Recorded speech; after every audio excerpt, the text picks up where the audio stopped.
こんにちは、斉藤直樹です。今日はプロになりたいという方からガチめな質問が来ております。20代 M さんからの質問です。斉藤直樹先生、こんにちは。いつもためになる動画、素敵なイラストを届けてくれてありがとうございます。私は依頼が一件も来ていない無名のイラストレーターです。コンビニでバイトしながら X でイラストを投稿する毎日を過ごしています。最近母の知人のプロデューサーをやっている方からワンピースの原画制作に興味があれば某アニメーション会社東映アニメーションを紹介します。ご興味があればゾロだけではなく他のキャラクターもいくつか描いて見せていただきたいという話をいただきました。ですが私のやりたいことはアニメではなくてイラストが描きたいんです。自分のイラストでオリジナルのキャラクターグッズまたイラスト制作依頼で生きていきたいと考えています。母にはどんどん描いておくれと言われます。イラストとアニメの原画制作では同じ絵でも違うと思いました。私は断ろうと思っているのですが、斉藤直樹先生なら同じ立場の時どう考えてどう対応なさいますか？ぜひ意見をいただけると幸いです。文章を書くのが慣れていないので失礼でしたらすいません。長文失礼しました。ということで M さんご質問ありがとうございます。一般的にどうすべきかっていうことよりも僕が同じ立場だったらどうするのかということでお答えしますと、僕だったらね迷わずゾロと他のワンピースのキャラたくさん書いてね送っていると思います。ただね、結論だけ言われてもちょっと意味がわからないと思うので順番に解説していきます。はい。まず大前提としてですね、M さんがおっしゃるようにイラストとアニメは全く違う世界です。なのでそのアニメ会社に入るという選択肢はひょっとしたらね M さんが目指しているような目標、自分のイラストで自分のオリジナルキャラクターグッズを作るという目的地への近道では全然ありません。はい。そういう意味で言うならイラストレーターになりたいのにアニメ会社に入るという選択肢はですね握手にしか思えないと思います。ですがですね、ここで冷静になって一度考えてみてください。M さんはですね、その他に自分の理想に近づいていく手段を1個でも持っているのでしょうか？多分ね、持っていないんじゃないかと思うんですよ。であればね、少しでも近づいていく手段があるのであれば、僕だったらその方法を迷わず取ると思います。ですね、僕はですね、イラストレーターだけじゃなく、あらゆるクリエイティブに関わる仕事は、まるでわらしべ長者みたいだなって思ってるんです。クリエイターはわらしべ長者。はい。わらしべ長者ってわかりますか？海外の方もね、多く見ていると思うので、お話ししますね。あるところに何をやってもうまくいかない男がいました。その男が観音様、神様にね、お願いするんです。俺、何をやってもうまくいかないんです。どうか運をくださいって。そしたらね、この男のもとに観音様が現れて、このお堂を出た時に初めて手にしたものを大事に持って西の方に向かいなさいって言うんですね。で、その男はですね、それを聞いて、観音様が現れてくれた。なんか、めっちゃいいものくれんのかな？強い武器とかかな？これで成り上がれんのかな？いや、それよりももっと高く売れる黄金とかかな？みたいにね、期待するんですが、男はね、そのお堂を出た瞬間、ずっこけちゃうんです。でね、ずっこけて、いたたたたって、そこで自分の手にね、一本の藁が握られていることに気づきました。まさか、藁？おいおい、これ大事にしろって言うのかよ。ふざけんなよ。こんなもん売れねえじゃねえか。でね、一瞬ふてくされるんですが、でもね、男は素直でした。でも観音様が言うんだから間違いないか。よし、じゃあこれを大事にしながら西の方に進んでみようってね、気持ちを新たにどんどん西の方に進んでいきました。そしたらね、どこからともなくブーンとアブが飛んできたんですね。でね、今はやらないでしょうけど、アブとかハエとかをね、紐にくくりつけて、ペットにして遊ぶみたいなね、遊びをみんなやってたんですね。はい。僕のおじいちゃんもね、結構やってました。でね、そのアブを見つけた男は、このアブをね、捕まえて、藁にくくりつけて、よし、ペットにしてやるぞって言ってね、それを持ちながらね、西に進んでいきました。するとね、道の途中に、って泣きじゃくる赤ん坊に、困り果てた母親が立っていました。なんでかね、全然泣き止まないのよ、この子。その困り果てた母親を見てね、かわいそうになった男は、そのアブをね、その子に入ってあげました。ほら、これあげるよ。これで泣き止みなって。それを見た赤ん坊はね、すぐに笑顔になって泣き止みました。母親は男に感謝して、みかんをくれるんですね。男はね、ちょっと歩き疲れたので、みかんを木陰で食べようと思って、よっこらせっと、座りました。いやー、観音様の言う通りだったな。お金持ちにはなれなかったけど、一本の藁がみかんになっちゃったよ。こりゃ運がいい。ってね、って食べようとして、ふと隣を見ると、女の子がね、一人喉乾いた。ってね、具合悪そうにしゃがみ込んでいます。喉乾いたの？仕方ねえな。ほら、このみかんやるよって言ってね、女の子にみかんあげちゃいました。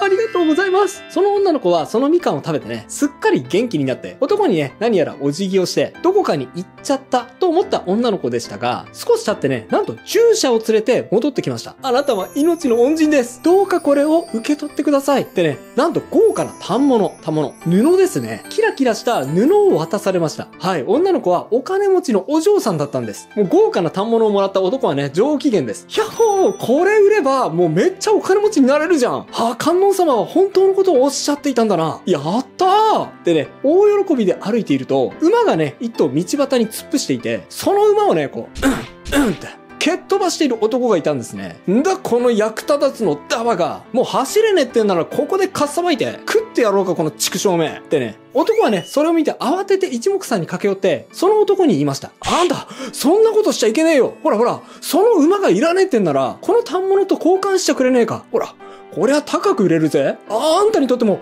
損はねえだろって。もうついついね、こう、いじめられている馬がかわいそうになって、とっさにね、反物と交換してしまった男でしたが、さすがにちょっと男は後悔しました。あちゃー、この死にかけの馬と豪華な反物交換しちゃったよ。もう、言っちゃった。お前なあ、感謝しろよ。俺はお前のせいで儲けを不意にしちゃったんだ。ったく、しょうがねえな。もう観音様ごめん。俺、あんたがくれた運を活かせなかったよ。まあ、いっか。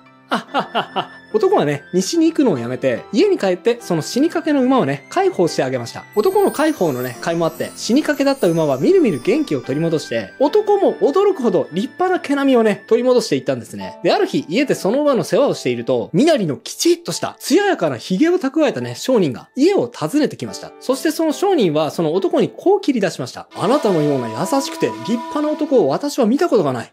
弱り切った馬をここまで回復させてみせる手腕も大したものだ。どうかわしの元に来て働いてくれないか。あなたが住むための屋敷も十分な給金も私は用意しよう。話を聞くとその商人は木陰でね、喉乾いたってうずくまっていたみかんをあげたあの女の子の父親でした。娘を助けてくれてありがとう。あなたには本当に感謝している。あなたがいなかったら娘は死んでいただろう。そうしてその男はその商人の元について一生懸命商いを覚え、そして数年後、誰も知らぬ者がいないくらい立派な大商人になりました。めでたし、めでたし。そういうお話です。はい。ごめんなさい。簡単に説明するはずが、なんか普通に日本昔話みたいな尺で喋っちゃいました。仕事は仕事を呼んでくる。今の話は極端で、しかもね、結構トントン拍子に聞こえるかもしれませんが、でもね、割と案外そうかもなって思える部分も結構あります。つまり、クリエイター界隈の世界観に似てるんですね。別にね、そこまで最初から理想の未来に直結するような行動に見えなくても、とりあえず今できることをしっかりやろうって思ってやった結果、その先に思いもよらない素敵な未来が広がっていたっていうことはクリエイターにとってはよくあることです。というか、そんなことばっかりですね。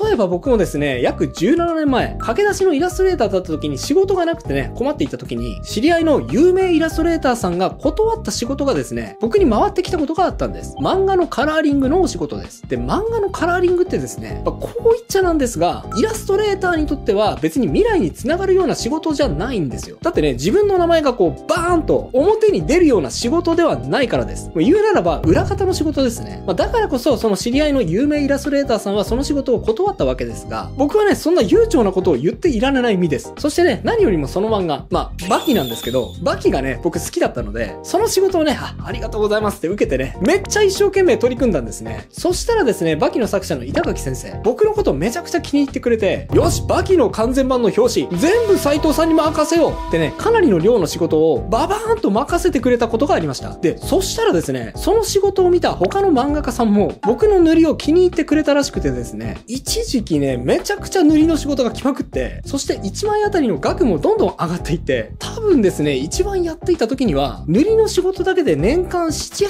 800万円ぐらいいったんじゃなかったのかな。フリーのね、イラストレーターになった初年度は、年間250万円ぐらいの稼ぎでしたから、もうそこから考えるとね、かなりの飛躍です。最初にね、掴んだ仕事を藁に例えるのはちょっと失礼ですね。バキは全然藁じゃないです。藁だと思って掴んだら、こう、バオバブだったみたいな。ただね、最初、こう、塗りの仕事って聞聞いた時には、もう正直何の漫画かもよく聞かずに、はい、やりますって言ってね、打ち合わせに飛び出していったので、その時の僕の心境としては、まさに藁をも掴む思いだったっていうのは本当の話です。最初に掴んだ仕事を一生懸命やっていたら、それを見ていた他の誰かがね、君いいねって言ってまた違う仕事をくれて、そしてその仕事を見ていた他の誰かが、この絵いいじゃんって言ってまた別の仕事をくれる。そしてどんどん仕事が仕事を呼んできてくれる。こういう循環が起きていくことは、今ね、クリエイターとしてやっている人は、誰しもが実感として持っている感覚だと思います。あなたはすでにみかんを掴んでいる。ただ、ここでエメさんはこう思うかもしれません。いや、斉藤さんはバキじゃん。最初にバキ掴んでんじゃん。それってわらしべ長者に例えるなら、もう最初からみかん掴んでるようなもんでしょ。それに比べたら自分の最初の一歩は完全にわらだよ。だって自分の目標に繋がっている感じがしないんだから。最初からみかん掴んで卑怯だよ。と。はい。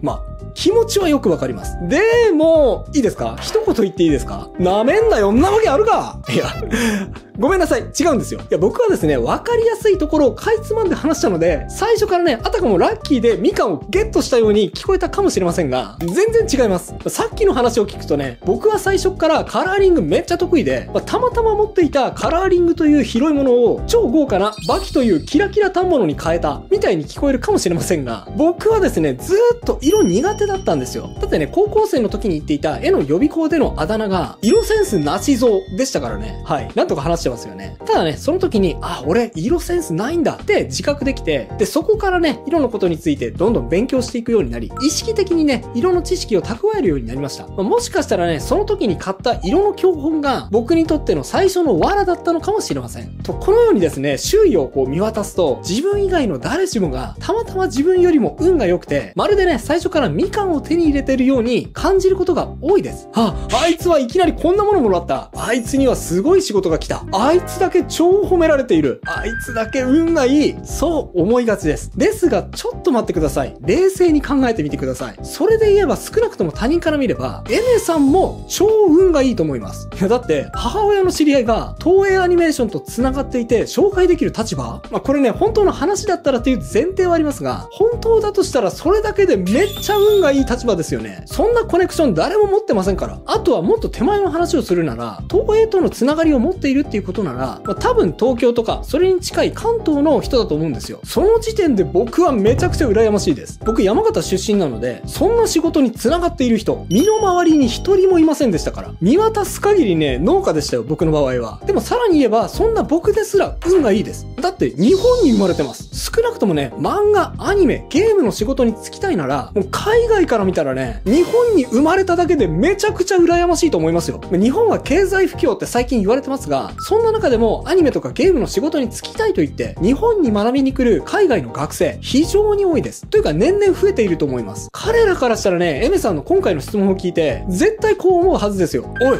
お前最初からみかんスタートじゃねえか。羨ましいぞって。もちろんね、エメさんが自分で考えて、自分の未来に直結するような行動を今から取れるのであれば、それに越したことはないですが、その道筋がね、今は全然見えないというのであれば、そして自分にとっての良い条件、何かいい話を今は待っているだけというのであれば、とりあえずは目の前のチャンスに挑戦してみるというのは全然ありです。そこからね、こう得られるものに期待するのは全然マイナスにはならないと思います。というかね、紹介されたからといって入れるか入れないかもね、今の時点ではわからないですしね、とりあえずやってみてから考えるのがいいと思うんですよ。正直に言ってですね、そのチャレンジが今のエメさんの理想を実現することにつながるのかというのは時代の動きもありますのでね、正直僕にはわかりません。ですが、勇気を出して踏み出したその一歩は、もしかしたらエメさんが思いもよらなかった素晴らしい世界に繋がっているかもしれません。勇気を出して、まずは一歩踏み出してみてください。頑張ってください。